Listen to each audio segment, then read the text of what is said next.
Hi guys.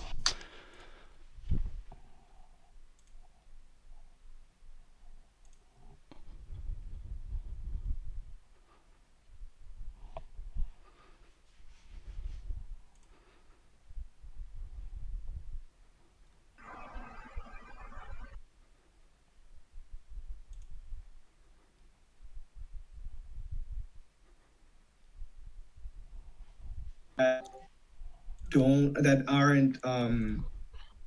aren't subject to color blindness. There might be other maladies that might prevent you from.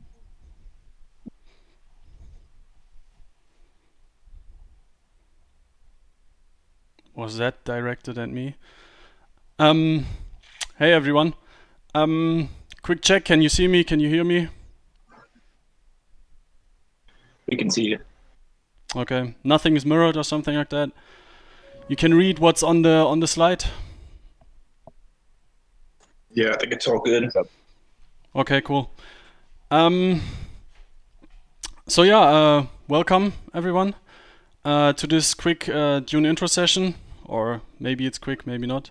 We will see. I'll be trying to get you guys interested in Dune Analytics and explain some of the basics in about the next, I think, 45 minutes to an hour, maybe a bit longer. We shall see. I'm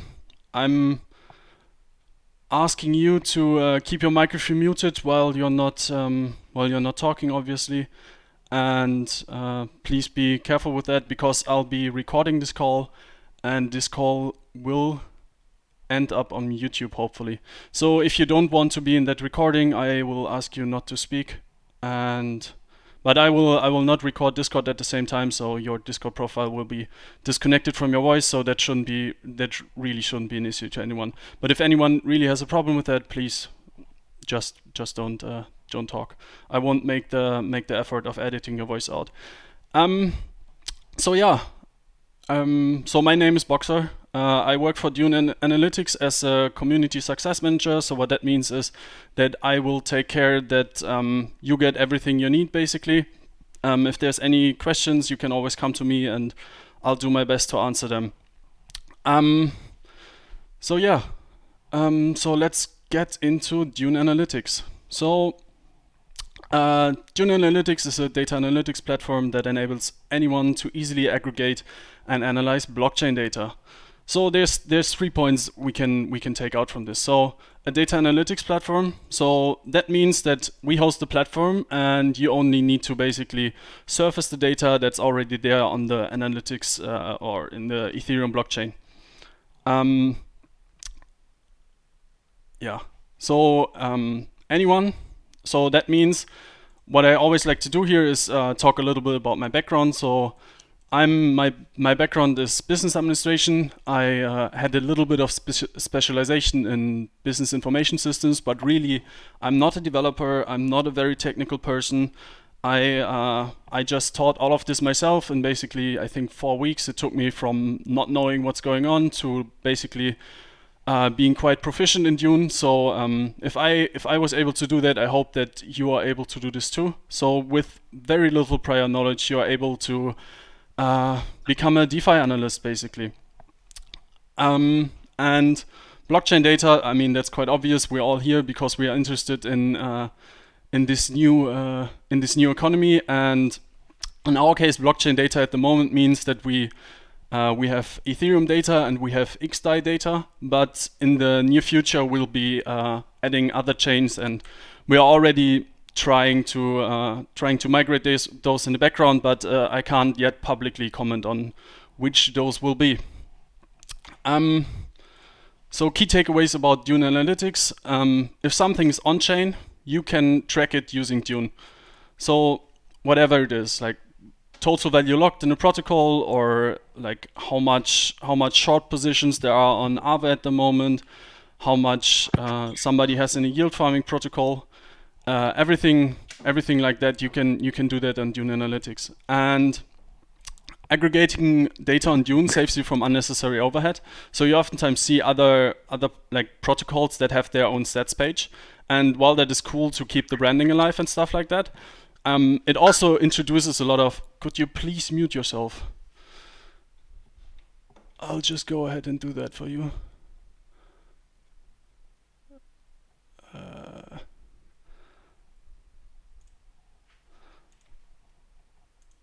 Sorry for that. Um, Dune really saves you from overhead. So if you just want to pull the data, you don't want to like host a instance on AWS, and you don't want to like deal with all the maintenance of a website, and you don't want to set up a website. So Dune Analytics really offers you, like, as a non-developer person, you can easily get the data from the blockchain that you need at that moment in time. And finally, Dune is a collaborative effort between all users. So what that means, like, usually data is really siloed. So if somebody pulls data on something, like, usually you can't see how they did that. And on Dune, like, everything is open source by default. So if I do some cool stuff on Dune and you want to replicate that work, or you're like, this is weird, like, I don't really believe you, then you can go into my source code and you can look at that source code. You can modify. Yeah, you obviously can't modify my query. Like, that's always like that's in my hands. But you could fork that query, and then you could make your improvements to that. So that's like really convenient example. Like, a while back, Uniswap had really great queries, and I wanted to make some queries for SushiSwap, so I just took the Uniswap queries and adapted them for SushiSwap, and then I could basically take all the analysis somebody else had did for Uniswap and just transfer that to SushiSwap. So that was really quite convenient, and because that's quite a common thing in DeFi, that people basically use the same, like, bits of code for everything. You can also do the same thing on Dune. So that really, I don't know, it accelerates your learning because you can just look at what other people are doing, and also makes it very convenient to work on Dune. Because every time I start something new, I always just I start by looking for other people who have done similar work. And if that's not there, then you have to really, like, do the hard work. But most of the time, there's actually, like, some things which are close to what you're trying to do. Yeah, so take that as a short introduction to Dune. And so now what we're going to talk about today is, so what are Dune's use cases? How does Dune work in a very general sense? And then I'm going to go into the query editor and do a little coding session, which will be very basic though, because yeah, it's quite hard to do live coding, and I'll be hosting advanced sessions in the future which, like, go deeper into the code. This will be like a very basic introduction. Yeah, so let's go to the use cases. So first of all, the ways to use Dune are limited by your imagination and ability only. So you can basically do everything on Dune that you can do and that you can imagine. So Dune is really a sandbox that you can use to fit your own needs. And furthermore, but still, like, there's a few distinct use cases we can establish. So that would be project dashboards, sector dashboard, and ecosystem dashboards. And I'll go into each of one of those now. So project dashboards it's basically data on one project, and it helps the project to make decisions. So it's really valuable for projects to have this data on themselves, basically. I see so many projects out there who are like, if you go into their Discord and you just ask, like, some simple stuff like how much of your total supply is staked right now, and how has that looked over time. Like, you should know that as a project. Like, if you are really serious about developing your business, you should track your metrics. And I see so many projects who are not doing this, and then they send you to Etherscan or something. But that's not on Etherscan. Of course, you can take, like, one snapshot in time and look at that, but that's not really, like, you can't see any developments in there. So what Dune allows you to do there is to aggregate the data and, like, look at it over time.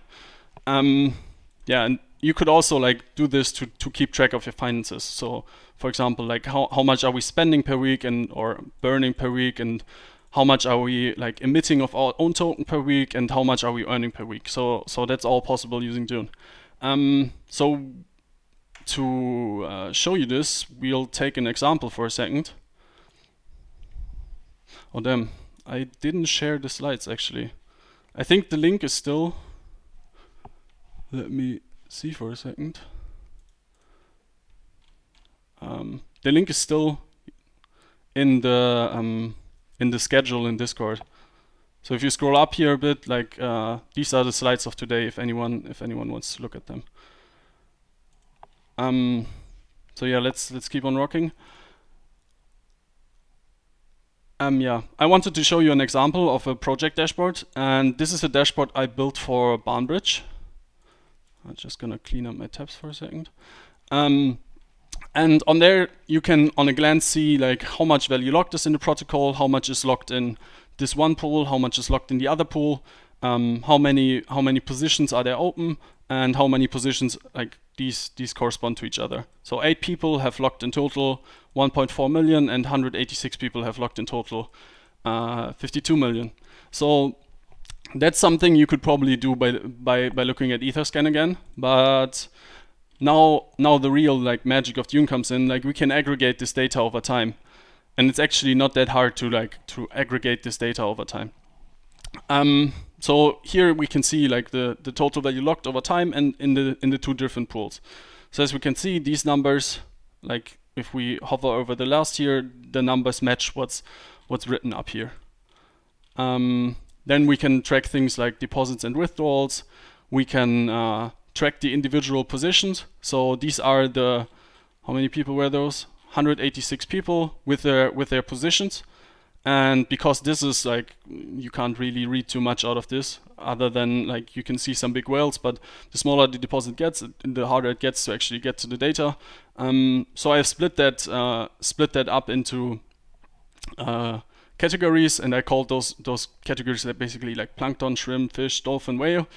I think there's no standardized way to actually do that in DeFi, which is quite sad, but these are the values that I chose, and then you can make the analysis of this product basically that like, so we could single out single data points here. So we could say, okay, so whales, so people with deposits above 1 million, they have deposited like 32 million, which is more than 2/3 of the pool, if I calculate correctly, or almost 2/3 of the pool.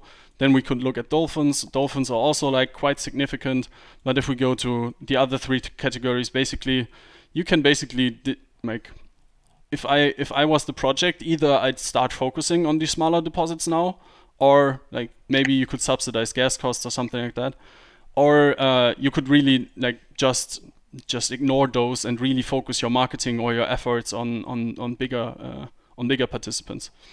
So yeah, that's already value that you can gain by just looking at this Dune Analytics dashboard. Yeah, you can basically collect information about your own products, or like this is one product, and you could also like do this for the whole like organization of Barnbridge. They have a few other products which are running, but I talked to them and we wanted to keep the in-depth analysis of one product. We want to keep that in separate dashboards. So you have to decide that yourself, like what you want in what dashboard. And then we can also like see the user growth, or the that it's stagnated right now. You can track all of that. And then in the end, I've just compiled like a list of each individual depositor, so that you could just like, we could take this address now and stalk him on Zapper or on DBank or something like that. And that way we could reasonably like make an analysis of our customers, which is pretty interesting as well. So yeah, so much for this dashboard. And while we are here, I just want to show you this open source spirit that I mentioned earlier, so that you can verify my queries, or you can verify just look at my, like, you might not be able to verify it right now because like most of you guys are probably just starting out, but if you're thinking like, hey, this is pretty cool, like I want to do something like that, then you could just like click on here, like click on the title of the query, and then you would arrive at what I did basically to construct a table. Like this is the table, and we constructed that table with this query. So this protocol actually, like, it's like there's some NFTs involved, there's a bunch of stuff involved that's not too easy. So this query is probably not your best starting point. It has like 250 rows, but 226 rows. But in there you can see the concept of that you would be able to copy this query if you find something that's applicable for this and just adjust it to your own needs. So I learned most of the things that I know today from just forking other people's queries, and just if I like, sometimes I just browse around Dune and see what people are doing. So, and if there's something where I'm like, hey, like, how the hell did this guy do this? I just open the query and try to understand it. Yeah, so much for project dashboards. So this is probably what most people are starting with, because A, the financial incentives are there for doing project dashboards, and B, it's probably the easiest of the three categories that I'll show you, because the other two involve like aggregating lots and lots of data. Yeah. Any questions around this? Okay. So no questions, I guess. Like, feel free to ask your questions when I'm explaining something. Like, I don't mind if you interrupt me. So the next thing would be sector dashboards. And sector dashboards, so now we have looked at the data of one project, and the beauty of Dune is that it's quite, like, it's kind of easy to aggregate data on a whole sector as well. So instead of looking only at one project, we can now look at the entire sector of decentralized exchanges. So you can think about the Ethereum system in like different sectors. So there's decentralized lending, there's decentralized indices, there's decentralized, I don't know, exchanges, there's yield aggregating. Like, all of these you can basically put into their own sectors and compare the protocols inside of that sector to each other. So what we have done here is we have aggregated the whole, like, we have aggregated data on, I think it is 13 at the moment. It is 13 different decentralized exchanges, and you can then compare the performance of these decentralized exchanges with each other. And what we could do here, for example, is this is the market share, and I think this is the DEX volume by the last 7 days. And you can see that Uniswap had 54.1% of the total market share of total DEX volume in the last 7 days. And we do all of that by just writing queries. And you could compare the daily DEX volume. Of course, like, if you have this data set already, like, you can like fragment it in like lots of different ways and get other like interesting stats. So here, for example, we have the market share like by percentage, I think per week. So you can see that Uniswap, like, despite the changing narratives, like, Uniswap was never like really in danger of losing anything. Yeah, so much for sector dashboards. This is quite advanced stuff, but it really shows you the power of Dune, like what Dune can really do. Like, instead of just like being able to focus on one project, you can compile data from multiple different projects. So this is not only relevant for this, for example, but if you like deal with yield aggregators, like, yield aggregators oftentimes hook into many other different protocols. So that's why it's very convenient that it's easy to do on Dune, that you can just like not only pull data on one project, but rather like a lot of different projects all at once, because the data is all already on Dune. So the last clear use case that I'm able to identify is like more general ecosystem stats. So, for example, this would be DeFi users. I think most of you have probably seen this at some point. Richard Chen, I think he's a VC from, I think, One Confirmation, but I'm not sure. He compiled a list of protocols, and he's tracking the individual wallets that have interacted with these protocols. So that's really interesting. Like, for example, you could see like total Uniswap users over time is still going ballistic. Total Compound users over time is actually not going as ballistic anymore. And you can basically like compare the growth rate or the user adaptation of different protocols to each other. So that's pretty interesting to see. And then like up here, he compiled all of those into one big chart. And as you can see, there's no stop in sight. But this, obviously, like, every time you deal with Ethereum data, you need to make some like you need to make assumptions because you can't say like, okay, one wallet is one user. Like I would argue that like as more time passes, that as less like people like new wallets are actually new users, because over time you just like amass more wallets, you like retire old wallets, and like there's no like it's pretty hard to like get to an actual number of users from this, but still like just as a general trend, like this is pretty interesting to look at. Yeah, and then you could also like what you can also do on Dune is track gas prices. So this is, for example, really interesting when tracking NFTs. So you could, for example, write a query that compares the minting price of the NFT to the sale price and see how much profit the creators of those NFTs are actually making. Like today, it's not as relevant because the gas price is like 50. But back when the gas prices were like 250, like over like a few days, like that was really relevant. Like how much are the NFT creators actually earning while selling the NFTs if you subtract the gas costs. Yeah, so you can make all kinds of interesting calculations using that. So yeah, here you can, for example, see the median gas price over the last 24 hours, group by hour. The cost of an ETH transfer. Like there's all kinds of things. Or for example, you can see the block gas limit, which has actually been raised, I think 2 or 3 days ago. Yeah, so much for these ecosystem dashboards. And these are also like people, I think more people do them for fun or because they're researchers, and sometimes like grants get given out if somebody needs this data to write an article.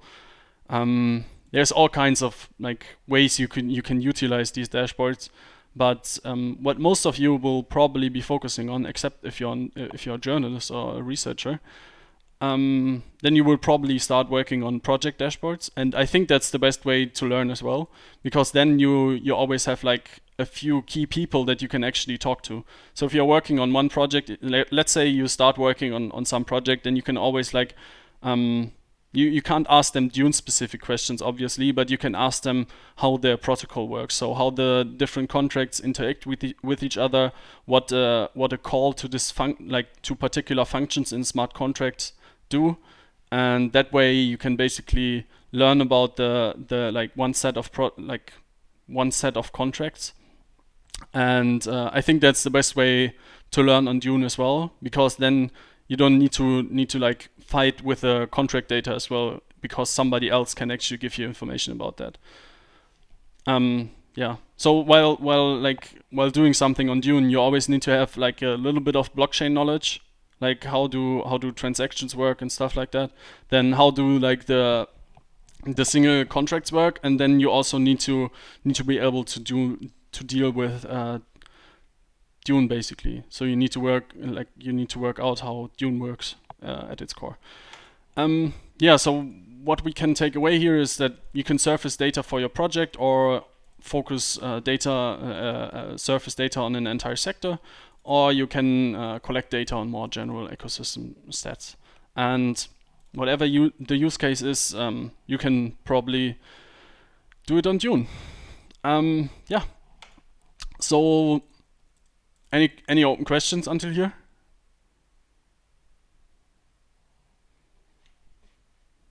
Do people actually DM me questions?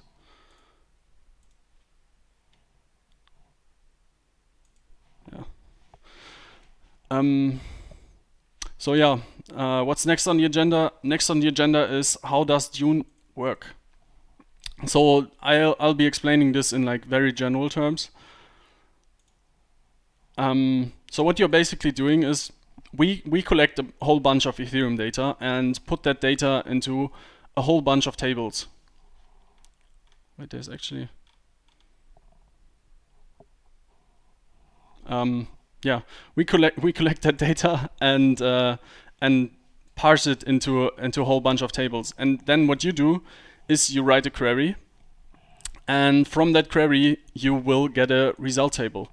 And this result table you can then use and actually make visualizations, and then you aggregate these different visualizations on one dashboard, and that one dashboard then functions as a data hub for whatever you're trying to track. So maybe it's a project, maybe it's a sector, and so on. And how you can imagine this is, I showed you this before. So this is the query editor. I've like briefly talked about this before, but so what we can see here is, so this is SQL code, and we use that SQL code to construct a bunch. Like we pull data from data tables, and how to best explain this? One of my slides went missing. I'm very confused right now, but I'll keep on doing. That's weird.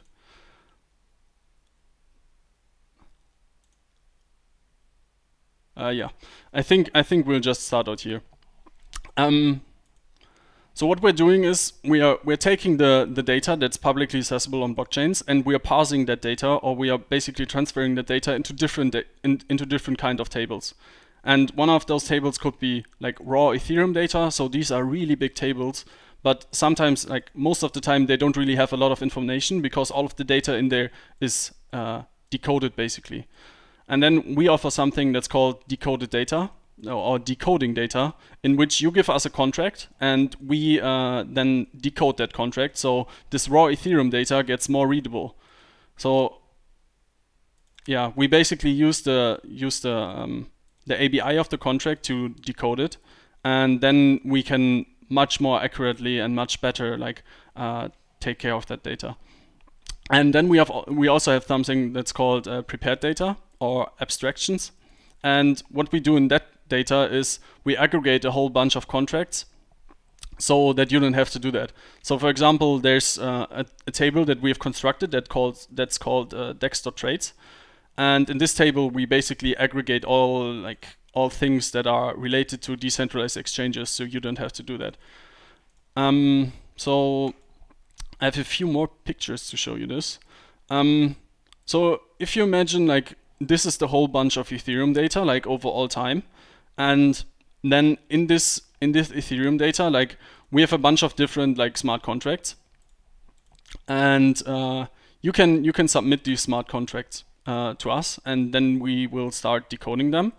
And what then happens is that because you're focused on one smart contract, then we will build tables, and these tables, we will not do this manually. We will just parse the data that this smart contract gives out into different tables, so that you can then start analyzing these tables more accurately. I'll show this in the actual system for a second, but this is an important concept to understand, I guess. And what we can then do is, because let's just imagine this is the entirety of smart contracts that are related to decentralized exchanges, and we will then we write code that that basically aggregates all the data from all of those smart contracts into one table, and that table will then be called dex.trades. And from that table, then if you have some token, you can just say, hey, dex.trades table, basically show me the transactions which are related to this token, and then you will have all the transactions across multiple decentralized exchanges. So if you would do this manually, you can imagine that it would be quite hard to do, because you'd have to basically spend time understanding 13 different decentralized exchanges and aggregate their data. So we do that for you so that it gets easier. Yeah, so let's actually go back to this, and then we will have a look at all three different types of data that are present in Dune at the moment. So we'll just go to Dune Analytics. I'm logged in already, so we don't go over that. And then we can click up here, top right corner, into new query. And then what we have here is we can switch between blockchains. So at the moment we have Ethereum data and we have XDAI data. And then usually, there it is. So this is all the tables that we have in our database. And you could, for example, if you search for Uniswap here, you can find all contracts that are related to Uniswap.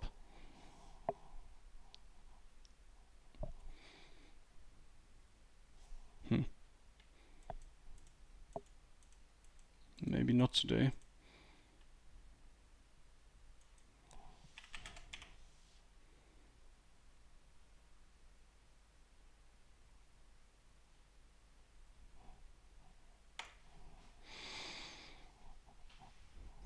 There they are. So Uniswap wasn't working for a second. I don't know what's happening, but you can basically so this is called a schema. So these blue names here, and these are all the tables. So if you have a contract and you want to query data for that contract, you can search in here for the contract, or you can do let's start at the beginning. Like how like if you start working on a project, like how would you find the contracts that are in here? You could type in the name and hope that somebody else has already submitted those smart contracts. Because while we try to onboard as many contracts as possible, but it's quite a process. So we have something that's called that's a link that's in the docs, and you can submit contracts to us for decoding. So you would just you would paste an address in here, like let's say this, and then the system would show you if the contract is already on our system or not, and then you can add something like a project name. We will ask you a few quick questions, like is this a proxy contract, or are there several instances of this same contract, and then you can submit the contract, and then we will start on decoding that contract. And then after decoding usually takes us about 24 hours, because there's still some manual checks we have to do, but usually we are pretty quick with this. And then you would start finding these contracts in the bar here on the side. So if you're unsure how the contract is called, you could also do something. We have a table in which all our contracts are stored, basically. So you could say this table is called ethereum.contracts.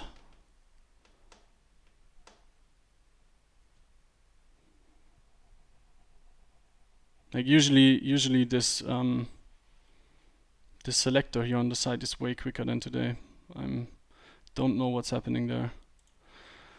Maybe because it's Sunday evening, everybody's working on their second job in Ethereum. So we could say select all from ethereum.contracts. I'll explain the SQL in a bit more detail in a second.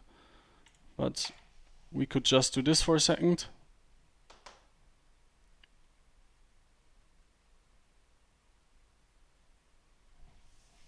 Nice.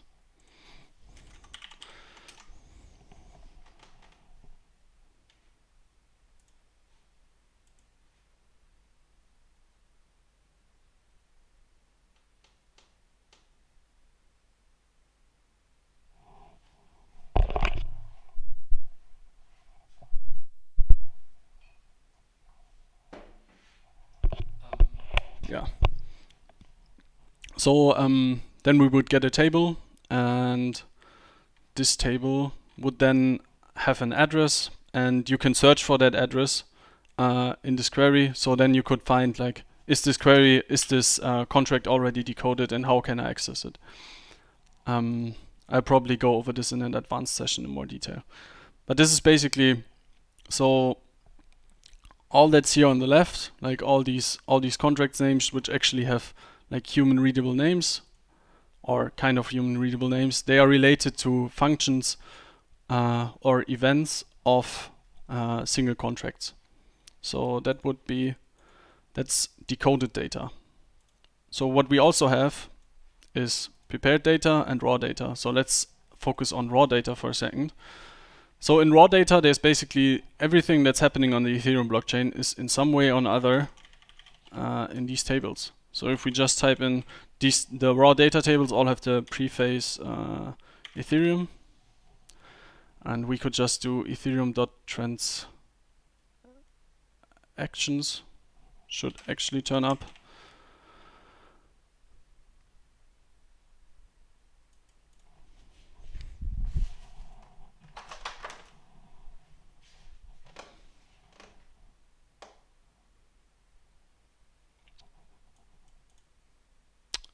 don't know why this is so slow today. Quite peculiar. Yeah, but just to show you real quick, we could query ethereum.transactions. So this is a very simple query.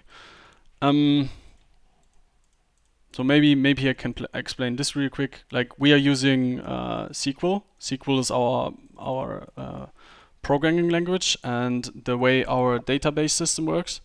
So in specifically we use PostgreSQL, and it's a very common open source database language, and we leverage that and basically pass it on Ethereum data. So in order for you to be able to, or for everyone to be able to query for Ethereum data very easily. Yeah, so what I'm doing here is I say I basically give the database a statement to construct a table.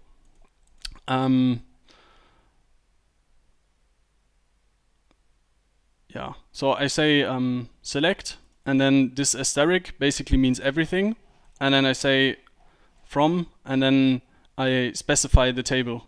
So it's very human readable. So I could also say, instead of everything, because maybe I only want the block time, I could say select the block time from ethereum.transactions.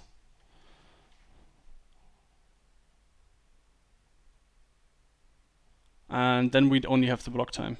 But for a second here, I actually want everything. And then we would arrive at everything. So in here you could see you have the block time, you have the nonce of the transaction, you have the index of the transaction. You can see if the transaction had a success or not. You could see who actually started the transaction. You could see where the transaction was going. Value in this table is equal to the amount of ether that you have transferred. You can see in which block number has this transaction been processed. You can see the block hash, you can see the gas limit, you can see the gas price, you can see the gas used, and you can see the transaction hash. So every like raw data in this like basically it's just collecting the raw data of the Ethereum ecosystem. So then there's also there's other tables which are called ethereum.logs or ethereum.traces, which have other type of data in them. Because if we would just collect everything in one table, that table would be very unperformant. Like the raw Ethereum tables are already quite unperformant because they are really big. So you always need to make sure that if you query them, you need to really specify what you're querying in that what you're querying for in that query. So here's the ethereum.logs table. There is a lot of empty space in here because ethereum.logs basically has the information that's passed in the transaction as well. So that would be the data. And you basically, it's encrypted in bytecode, so you can't really read it.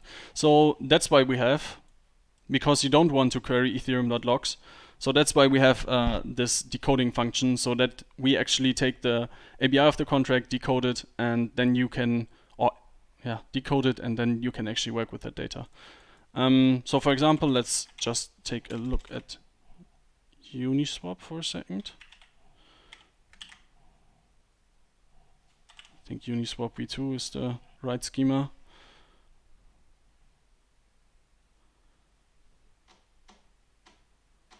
Yeah.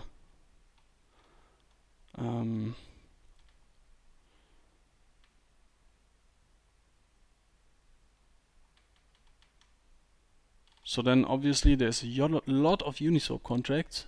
Just searching for there. I think pair event swap is quite interesting to look at. So we will look at pair event swap for a second.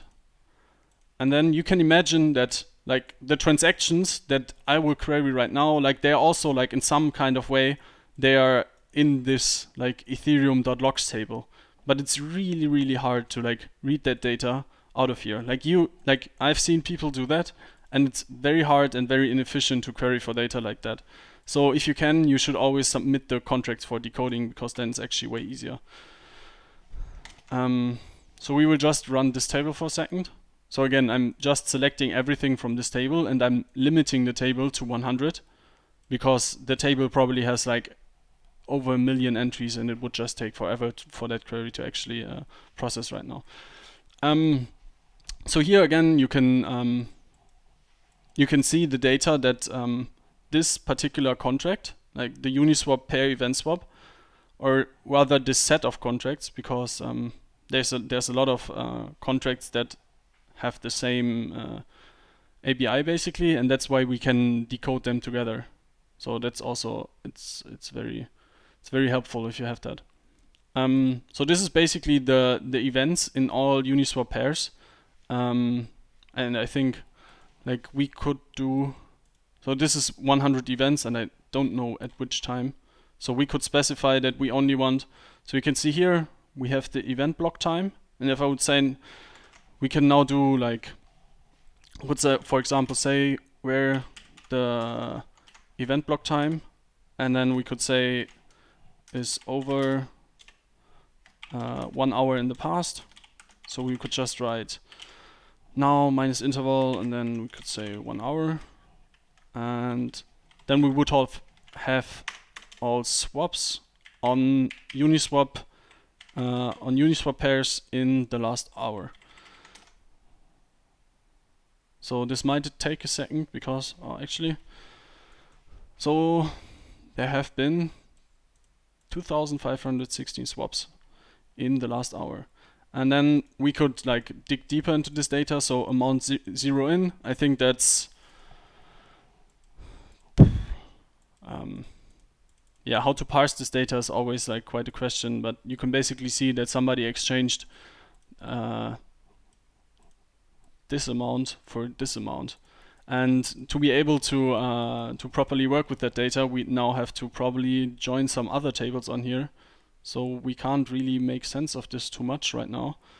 But that's basically that's the tricky part about Ethereum data, because if we go back to this picture, like oftentimes like you have one contract that you need some information from, and then but some like auxiliary information is actually like in another contract. So then you need to find a way to make to write a query that basically encompasses data of like this smart contract, and then maybe there's two different tables that we construct from that smart contract, and then you actually need data from a second smart contract with one table. And then you would take all of these 3 tables and combine them into one table again, so that you can then like usefully make statements about the thing you are analyzing. Is there any questions? I think I've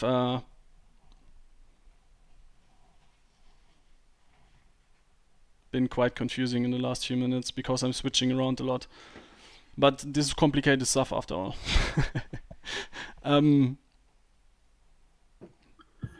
Excuse me? Yeah. So, like with Uniswap v3, would a new Uniswap v3 contract need to be decoded? A job would need to be opened with you to decode that? Yeah, exactly. Like we are probably will have those contracts live like once like Uniswap will probably hand them over to us first, and we will prioritize those.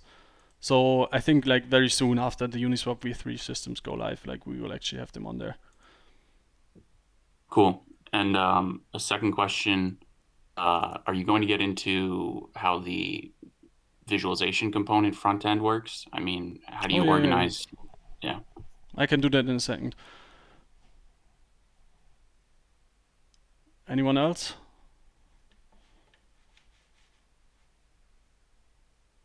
Quick question. Is SQL the only way that you can query the data, or can you use other forms of languages like Python? Right now we are only using SQL. Okay, thank you.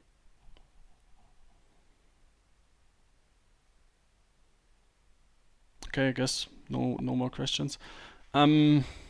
Yeah, especially this data part. There's one slide that is missing. It's really sad, but I don't know where it went.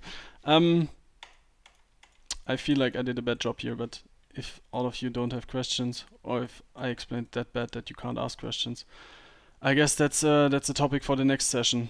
So yeah, visualizations. So we can just take a pre-assembled query that I have here. Like this was the query I showed you in the very beginning, and so now I basically construct a query. So I take in a lot of information from different smart contracts. I like do some calculations with that. I try to like make them work all on one time axis. There's a bunch of like different things I'm doing here, but what I basically want to do is like in the end I want to construct a statement that or I want to construct this table, right? Like this table has all the data I need. And in order for that table to work, I need to make a bunch of other tables first, which have the information I need. So basically what I'm doing is I like take the whole of Ethereum data, or like I don't take the whole of Ethereum data, but if you imagine that each of these blocks is basically a bit of data in the Ethereum world, like I take like little parts from here and there. Like if I would just do a shape, like let's do a shape, make it red. Like maybe I take some of that data and oh, that was not my intention. Then I take some of this. Why can I not move this? Then I take some of this data and I take some of this data. And all of this is like, maybe it's related to the same smart contracts and maybe it's related to different smart contracts, but I need to then unionize that data. So what I'm doing is I like group all of these three into one query and then I construct like one big table out of that. So I think this is actually the right picture for that, or the right schema. And then I get to my result table. So from that result table, I then like I've shown in here, like I construct visualizations. And how you would do that is you have arrived at this table and then you could just click new visualization and then you could choose, like for example, like I want a pie chart, I want a line chart, I want a scatter chart, an area chart, or whatever. Then you could take the line chart and then you could just say, okay, so because I have a table, like I can just choose like what should be my x-axis, and then I could say, okay, so that is correct, and then I could just put in combined TVL in here, and then it would show me the combined TVL like over.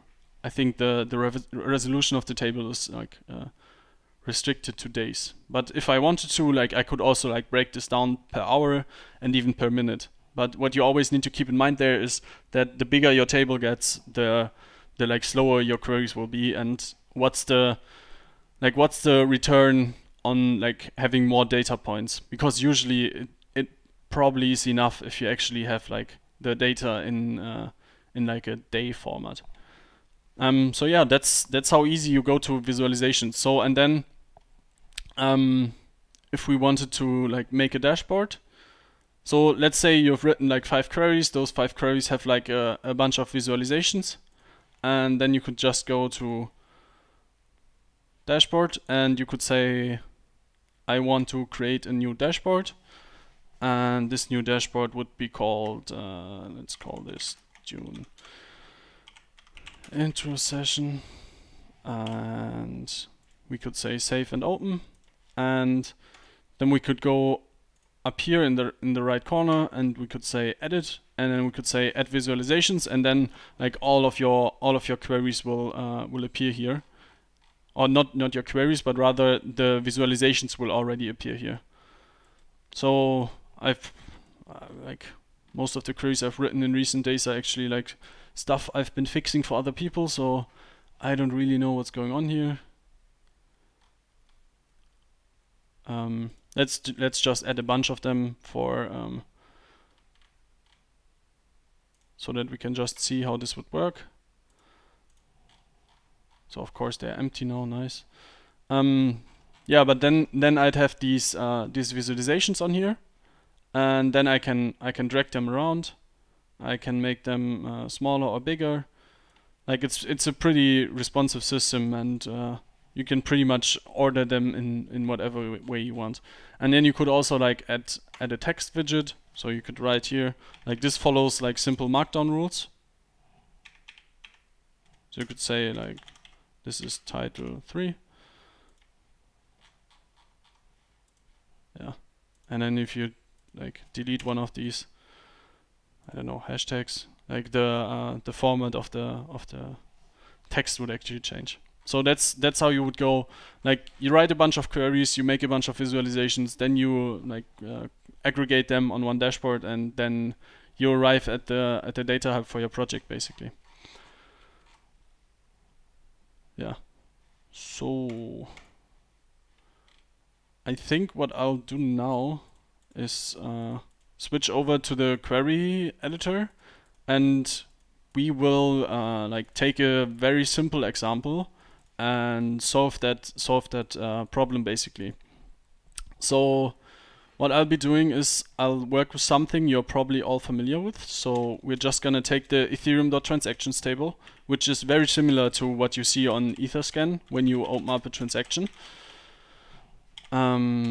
So we're gonna limit this table to 100 again, and then we will just shortly, I'll show you how this relates to Etherscan. Let's go to Etherscan.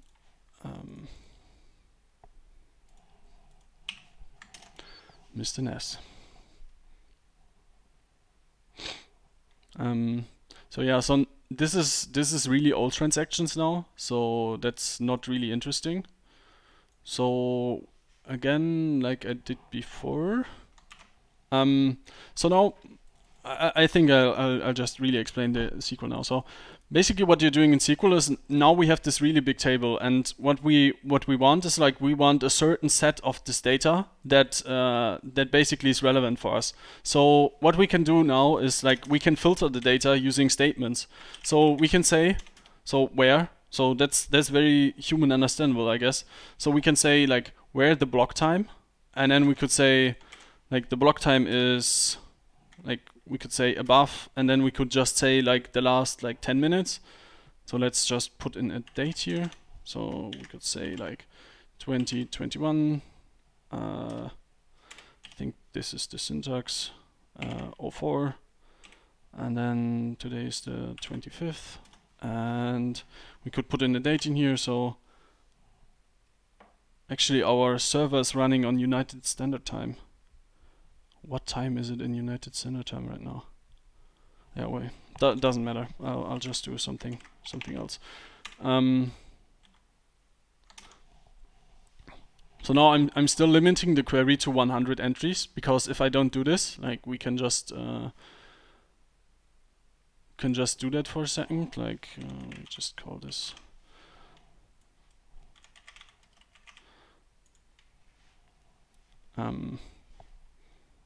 Like we can fork this query, and basically forking queries, like you see what I did here, like I click on fork on the top right, and that's usually really helpful if you want to figure out like how does somebody else's query work. So you don't need to like copy all of this like manually. You can just click fork, and then it will like actually take all of the visualizations as well, and then you can just like work on your own version of that query.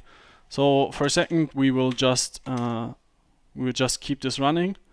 And then you can see like already the result didn't like spring up in seconds, but rather it will take quite a while, because probably there's like 50, 60, 70,000 of transactions that now have to be pulled from our servers. Well, actually, here it goes already.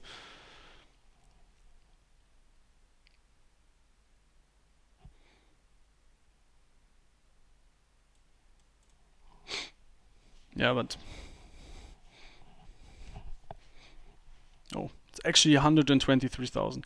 So what we've just learned is that like we select stuff from we select data from a table. So in this case, we just say select everything from Ethereum.transactions, and then we specify something. So that is where the block time is over this date. Like it's basically bigger than the state. We could also say like is equal to the state or is smaller than the state. But for this case, I guess like that's pretty descriptive. And then we could also like we can not only order by time, but we could also say like I only want transactions that come from one guy basically. So we could say or one wallet, and yeah, we could basically say and. So this is the first statement we're doing, and then we could say our second statement could be an AND statement, so where both of these are true, or we could do a OR statement. So then, yeah, they would be exclusionary basically.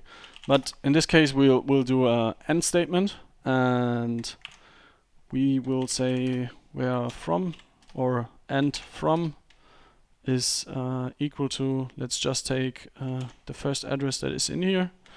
And the way we have saved, or the data type of Ethereum addresses in our system is a bit different than what you're used to. So instead of a 0x, we always do a /x, because that way it's easier for our database to handle the data. Or it's some Postgres SQL limitation. I actually don't know the specifics of why this is, but just so that you know, you always need to encompass like addresses in these single quotes, and you need to exchange the 0 with the /. So now we take a look at all transactions of this one wallet in the last, or since 3 o'clock today. And it's only one transaction. So if we want to make this a bit more interesting, maybe we can say last month at this time. So now we can basically see all the transactions. So that's basically, that would be the same you can see in Etherscan, but it's already in aggregated form. So instead of like, maybe we can open this up for a second. So instead of having all of this data like in its own, and you need to like open this to like get all the details, now we just have this this one table, and we can see all the transactions in one glance. So if we take a look at the data here a bit deeper, like you can see from like he transacted with one wallet 3 times here, like it's all the same, and then you can see that the value is 0. So that's quite strange, right? But actually it's not strange, because in the Ethereum.transactions table, like only like actual ETH transfers get a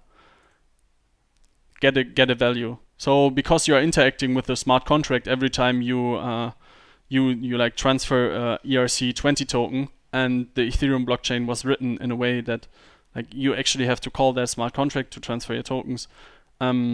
So it doesn't show up here as value. So this would actually be a transaction where he transacted Ether. So only one transaction since this date that actually involved Ether. Maybe there was wrapped Ether, but wrapped Ether is a ERC20, so we can't know. But we could find out, like using Dune, like very easy.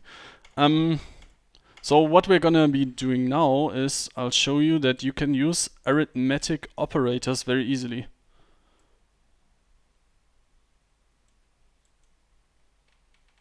This is a very strange address.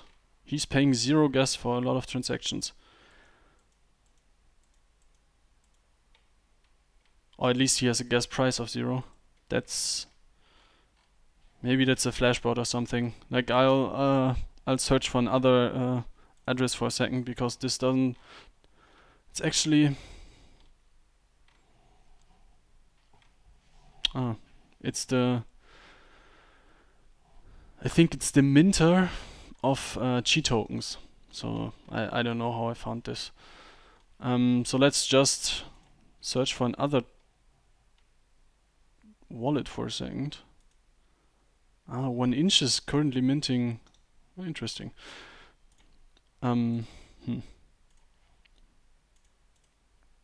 Shouldn't be hard to find Ethereum addresses. I have an idea. Let's just take our good friend OXB1.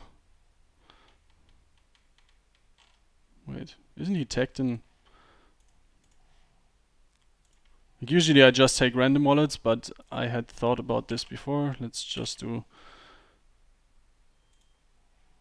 That's something everyone should be familiar with, I guess. So we'll just take the address of OXP1 and we will say and from is equal to, and then we will give our system the address.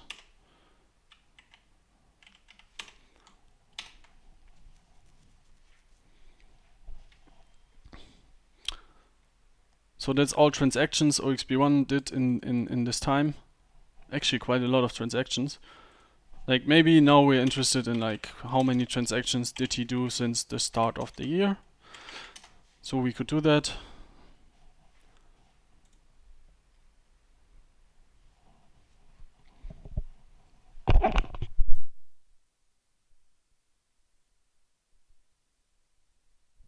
And whoever the group is that's running that that account is quite active. They did 12,000 transactions. So because like this is a very like it's not a very nice way to like count this, right? Like we just have rows here, so we could also just say like SQL has like different functions that you can use. So you could just say I want to count everything from Ethereum.transactions where the block time is above this year and where the transactions coming from OXP1. So what we then have is we get 12,250 transactions. So that's pretty interesting. So we will just reverse this for a second. So what else we could do is we could, for example, we could see how much ether has he transacted this year. So again, we could do like something like sum, and then we could take the value. So I'm just taking like a column here, and I say, please sum this column for me, and then these statements need to be true again, and then we can run this, and then we see. So this is actually like.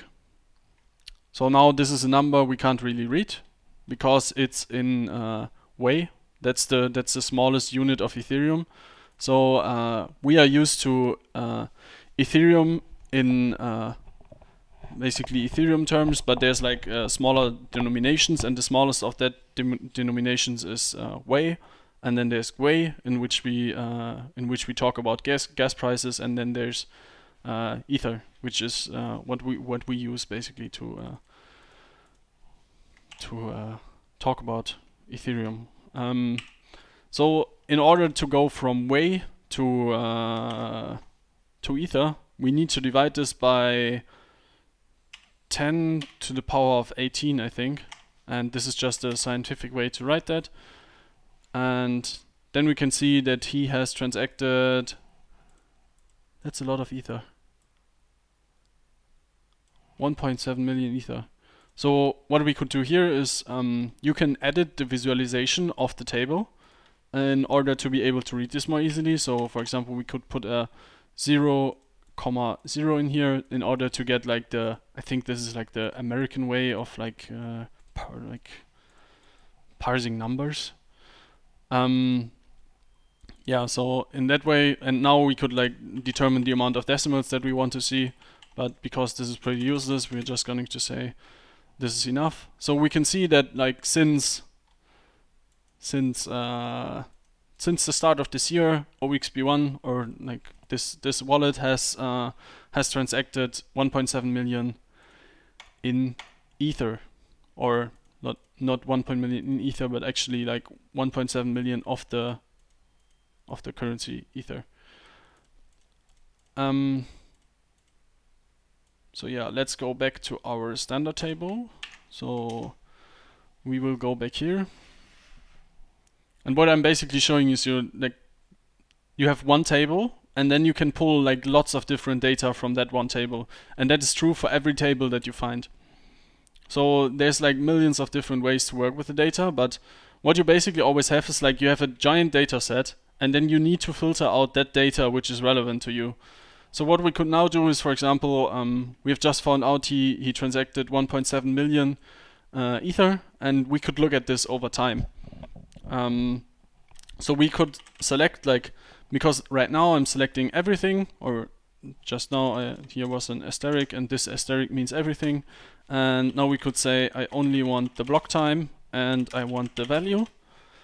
And then we could run this, and then we would get the block time and the value.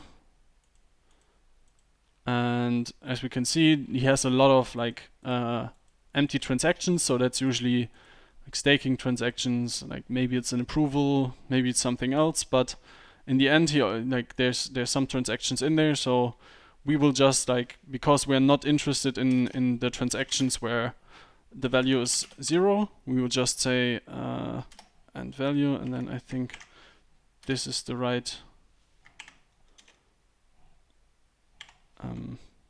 syntax to do this.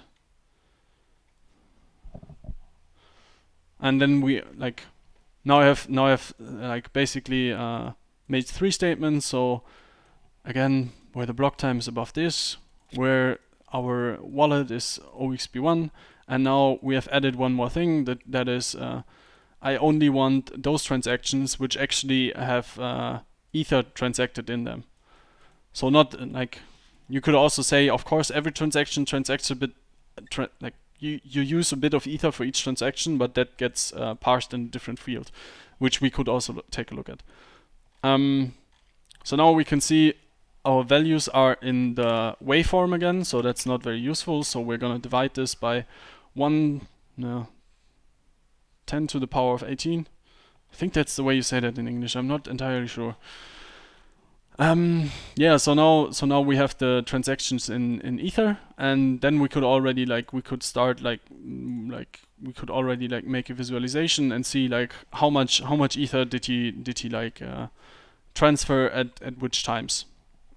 So yeah, I guess that's already quite interesting, but what would also be interesting is like if we could aggregate this data over time. So, or maybe, what's the,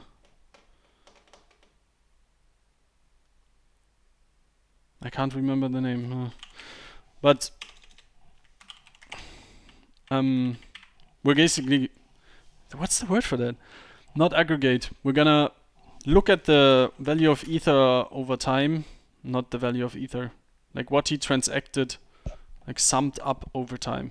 So in order to do that, we can use another function that's that's inherent to SQL, and we can basically say, I want to sum the value, of course, not in Ether, but in not in way, but in Ether, and then over, and then I can then I can specify something. So I could also do maybe I could say I want to see the transactions to a certain address, and I could sum that over time, or rather over the address. But what we are going to do now is we're gonna look at this over, and then we're gonna say order by, and then we're gonna say block time. So I'm ordering these transactions over the block time, and what I'm gonna do is I'm gonna say ascending. So there's ASC and DSC, ASC and DSC, and ASC is equal to ascending, and DSC is descending. But let's just write this out for a second. If I make two, I don't even know how to call these, two of these signs, then I can comment something out and the query won't actually pick it up. So that's very useful for documenting your code. So in here I could write this is my comments, and then if I run the query, it would still actually run. Yeah. So I guess we can format this a bit more nicely. So we're selecting everything. No, we're selecting the block time, and then we are summing the value over order by block time. So we're basically yeah, every time, what's the English word for that? I'm really lost. Every time he transacts, basically this value will rise higher. I really lost the word for that, but I guess you will see what I mean. So instead of so earlier we just said sum this value and then we had one result at the end. So now we can see this should be the same result, and actually this shouldn't be in a bar chart but rather in a line chart. So we'll add a new visualization and then we can see so we're just gonna say as ETH sent over time. So what I did here is I gave this like statement, because we're basically saying the database, please do this, and then the database doesn't know anymore what to call this, because it doesn't have, like, it's not very smart. And then we can give this a new name, and that name is now ETH sent over time. So now our visualization is confused because I gave this a new name, and so now I'm gonna say ETH sent over time, and then we can see the ETH sent over time for this address. So it's pretty steady here. So no like interesting developments, other than maybe it slows down a bit here. Like maybe there's something going on.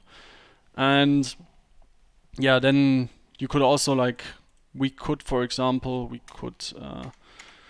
if it interests us, we could also see where he sent that ETH. So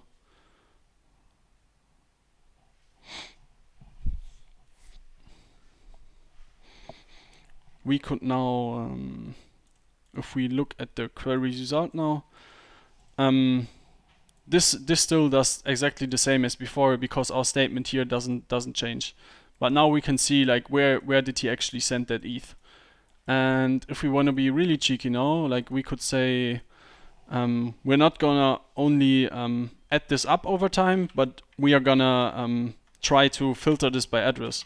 So we can say partition by, I think that would be the right syntax for this.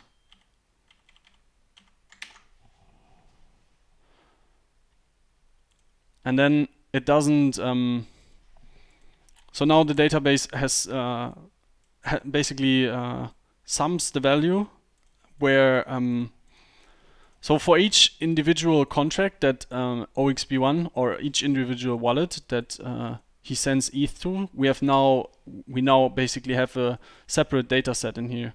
And how that would, I think it's more apparent if we visualize this.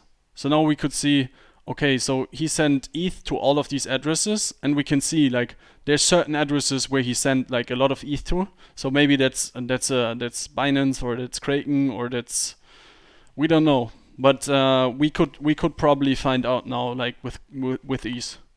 So you can see that just by using this one table and this one data set, like I can already like make quite a lot of analysis with only like a few lines of SQL.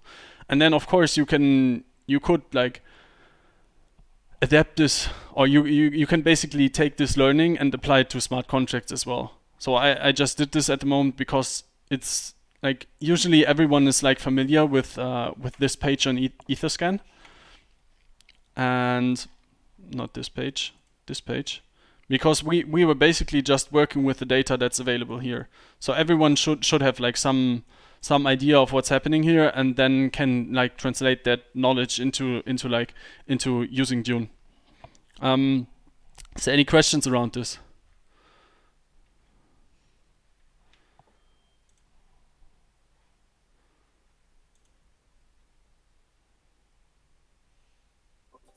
I have a somewhat unrelated question to this. Yeah, if sure. that's all right. Yeah. You obviously have, knowledge of the various tables available to you because you use the database often. Mm-hmm. Is there any way to see a list of the abstractions that you guys have prepared and look at kind of those aggregated tables, other than, or any way to see the tables available other than like starting a new query and scrolling through on the left? maybe that question doesn't make sense, but No, it does make sense. I'm just thinking about the ways like how I usually do this. because like once you can develop the familiarity with the tables, it should be pretty easy to move around. But I just don't know what I've got at my fingertips. Yeah, yeah, you don't know where to start. Yeah, I guess yeah, that's a topic like that's a problem I've really heard a lot of times over the last few days. Like this third call now, and every time like I get the question like how can I actually deal with the tables? But you gotta see like from our perspective, like it's quite hard to like because like there's so many different smart contracts and we get like I think like there's probably like 100 smart contracts that we add every week, so we can't really keep track of like everything that's happening in these tables. So Oh, absolutely, absolutely. I mean, so even like here, you see like you have so many Aave, like the scope of Aave here yeah, on the, yeah, on the it's right quite and the table for each one. And then I have to scroll all the way through Aave to see whatever's going to be next alphabetically. Is there any way to just roll it up by the project? yeah, you could, for example, we have this ethereum.contracts table, but that's yeah, I mean that's not optimal. Yeah, we should probably work on some way to improve this experience actually, but we're just gonna say select everything from ethereum.contracts, and then I pulled this table up earlier, so just gonna look at this for a second longer, and then we will see like there's a namespace here and there's a name of the contract. So if I'm searching for everything that's collected to Aave, I could again like the problem is that you need to be able to write that query, but I guess that's something I can ask of you. Yeah, absolutely. That this actually looks really helpful. Are you throwing a limit on there when you're running that? I just can't read the SQL on your screen. When I run it without a limit, I'm gonna get out of memory issue. Yeah, I'm throwing a limit in here, but I think that table is actually like it's very possible to like deal with this. This is super helpful though. Thank you. Yeah, no problem. Like I appreciate the question. Like usually like it's like because I'm so familiar with the whole system, like it gets really hard explaining it. So I'm actually learning a ton like while like giving these like intro talks because I'm so familiar now that I'm like having trouble to introduce new users. So ask Yeah, your that's questions. good. Yeah, I just put in namespace Aave here, and now you have like all the Aave contracts. And then what I maybe haven't emphasized enough before is that like each contract then has a bunch of tables like related to them like again, because if we just so for example there's like a bunch of landing pool contracts for Aave. So those contracts probably all have the same data output, so we group them together so it gets easier to like work with that data. Yeah. So doing like a select distinct namespace will give me all the different projects that I could look through. Yeah. And then pick, say, I want to, query where one of those. Yep. Are the aggregated abstractions in a specific namespace that I could look at?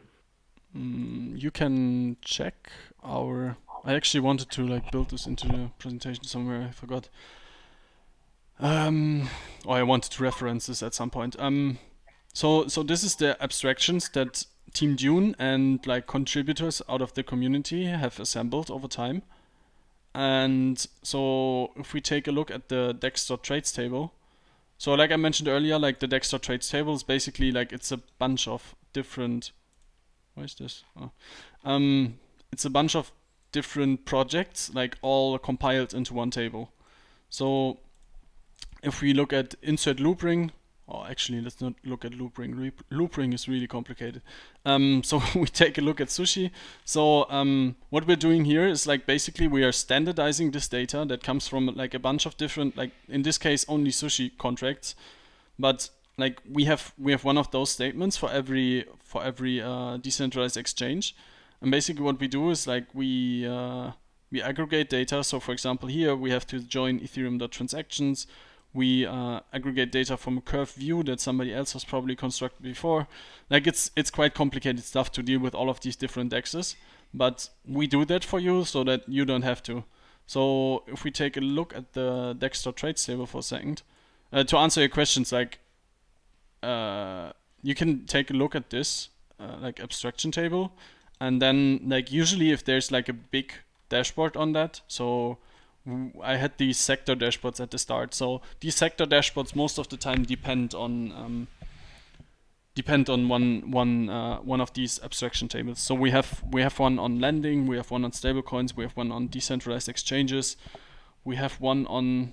I'm working on one for NFTs at the moment, but that proves to be very complicated. Yeah, we are developing more, and I think that's about it what we have at the moment. So you can just check this public GitHub, and I'll try to improve the documentation on this as well. And yeah, I wanted to show like what dex.traits is about for a second. So select everything from dex.traits, and we're gonna limit this to 100 again.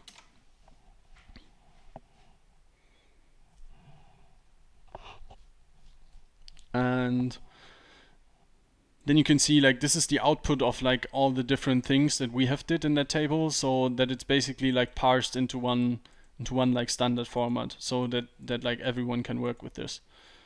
So what we could do for a second is we are just gonna take a token. So let's search for here token A address.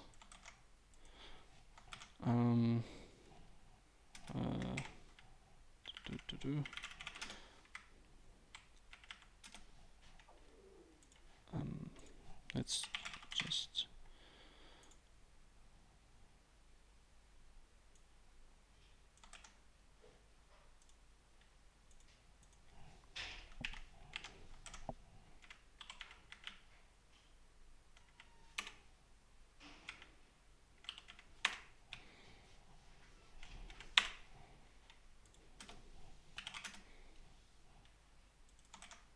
no, actually here I need to do a OR statement, and then we're gonna say our token B address is equal to the same, and then we will see all traits that are related to the pickle token.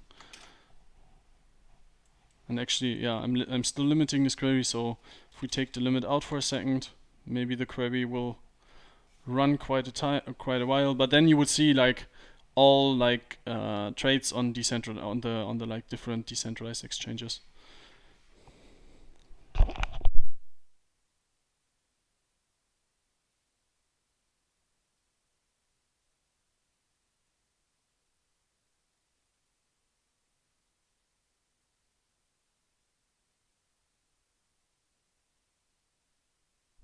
Yeah.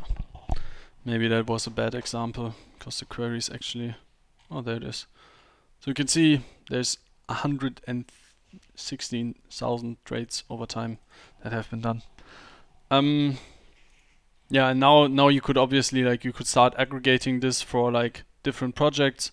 So you can see that it has been traded on Uniswap. Like probably it has been traded most of the time on Uniswap and way less on SushiSwap or something else. We could write like short queries again to like show this. We could say like count and I think distinct no, actually not distinct not distinct.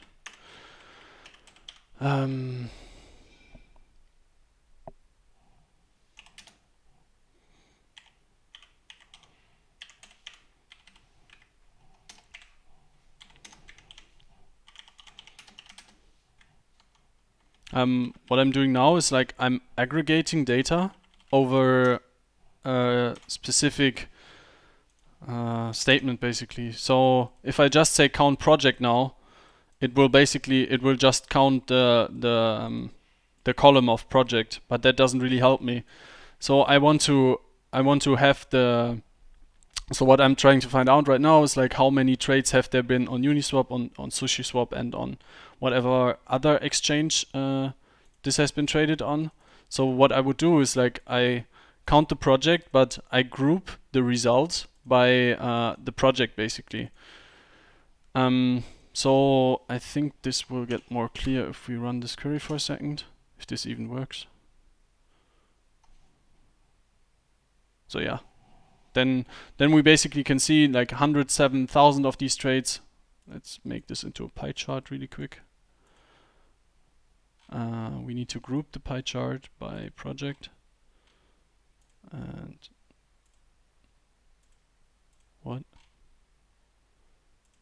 what's happening to my pie chart?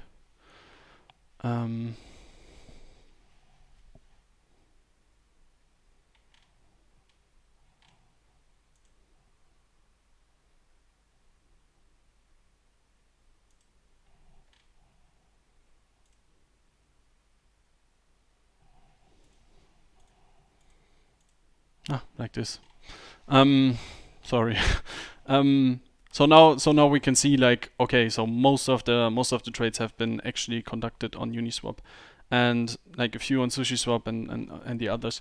And like what we did basically, like if I would leave this out, then we would just count like the number of total trades, because the column project is basically filled in every row. So we don't want to count like all the projects or all the lines of code basically where project has something, but we actually want to aggregate the data over something else. So by grouping this query by 2, or like 2 in this case stands for project because it's the second entry in our select statement, then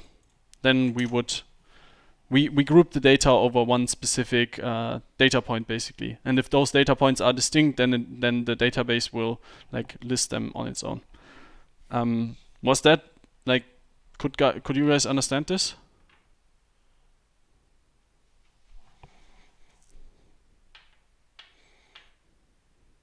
Okay. Yeah, it was really cool. It was good to see the pie chart and see that Uniswap dominance there. Yeah, Pickle incentivizes the Uniswap pool, so that will be the case for a lot of things where like one pool is incentivized and the other one isn't. Yeah, so that's how easy it is to use the DEX.trades table, and that's something we will really be driving forward in the next like few weeks and month, so that it gets easier to do this like over like other things as well. So for example, like an NFT table would be really helpful to see like where do NFTs actually get traded, and like where do specific NFTs get traded, like on which platform, stuff like that. That will be really interesting. You can already like kind of do something like this for lending. You can see which tokens have been like deposited and withdrawn on lending platforms, which can be quite cool to see like if there are on-chain shorts going on at the moment, and things like this. Yeah, I think that like brings today's session to an end. I've gone for 1.5 hours now. It's like it's Sunday evening. Like I'm pretty done. Is there any more questions or comments on this presentation? Can I bother you with one more question? Yeah, sure. Back to kind of when we were talking about the gas prices, and I'm looking at, selfishly, I want to see how much have I spent on gas. So I look at, Ethereum transactions where from my address, and I believe I want to use the gas used attribute to understand the gas that I'm paying in that transaction. Is that correct? We can actually like I'd be happy to do that for a second. Like this will take like 5 minutes. I think my issue is likely a math issue, because I think these are in Gwei, and I want to get them to see like. Yeah, wait. Awesome. We can do this. So I'm just gonna do this for OXB1 now, because I obviously don't want to dox you. I appreciate it. Give me your address. Like, actually, like there's no big issue there, but like I'd rather keep it this way. So we'd select everything from Ethereum.transactions again, and then we'd say blah blah blah, and value is, this is not correct. So we'll select everything from this table and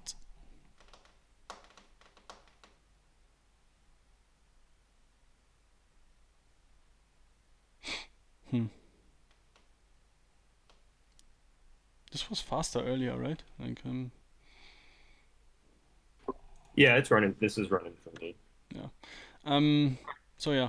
So the columns that we look at is so how you calculate the gas is basically you multiply gas price times gas used, and the gas limit is basically just how much ether do you allow your wallet to spend basically for this transaction. So if a transaction is more expensive than what you specify, it will fail.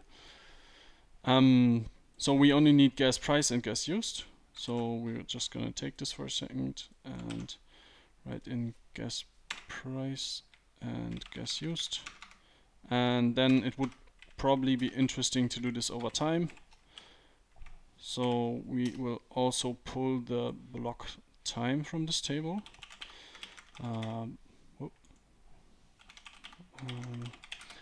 We will also pull the block time. Then this year should be fine. And then we will run this again.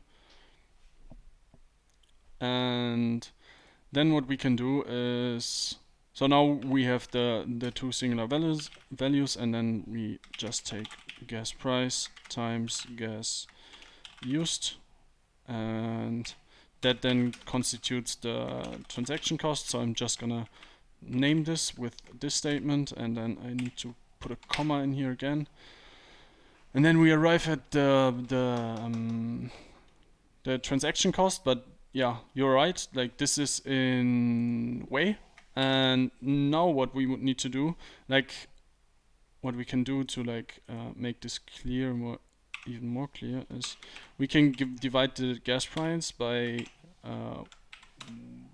divide by 10 to the power of 9, and that way we arrive at the price in gray. The gas used is actually fine in way, and then we would arrive. Oh, I didn't.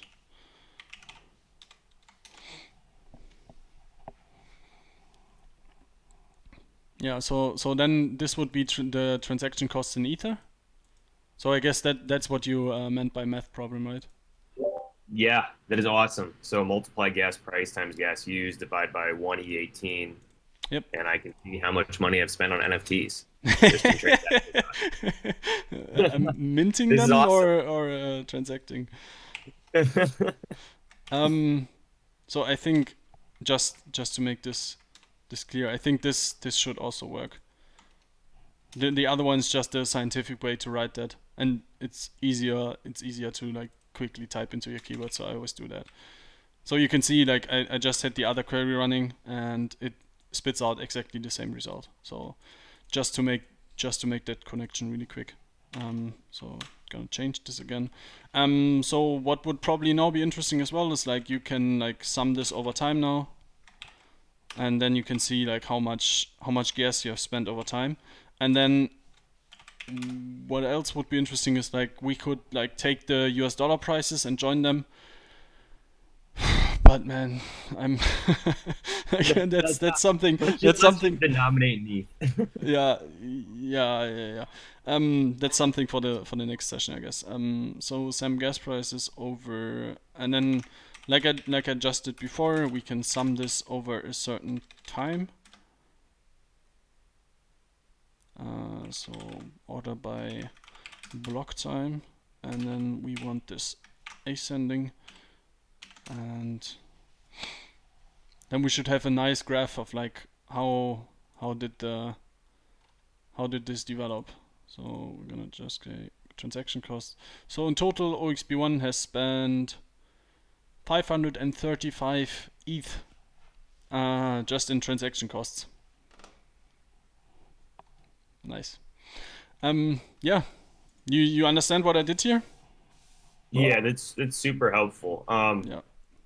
The stream quality is kind of low, so I can't totally see all the code. And hopefully the video, or if we're recording, will have higher quality. Is there any way you could drop that code block somewhere in Discord, either DM or just in a general channel? I can just. I will throw this in here for a second. Just thank you. Yeah. Is there anyone else who has any questions?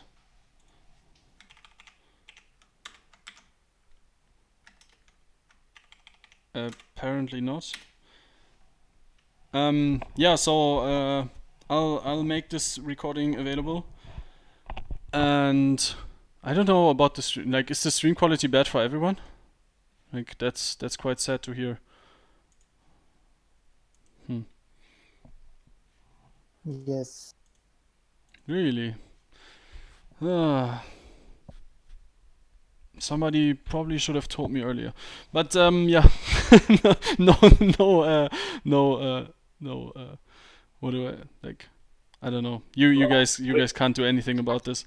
I think like maybe, yeah. I'll definitely record this. Like, I recorded this in like full HD, so it will definitely be available in better quality. I'm very sorry that you had to endure this now. If you couldn't read my code, like, that's horrible. Yeah. Anyways, thanks all for attending, and if there's any last questions, now's your last chance, and otherwise I'll close the call. Okay, I guess no questions. Yeah, bye bye. Have a good evening. Thank you very much. No problem.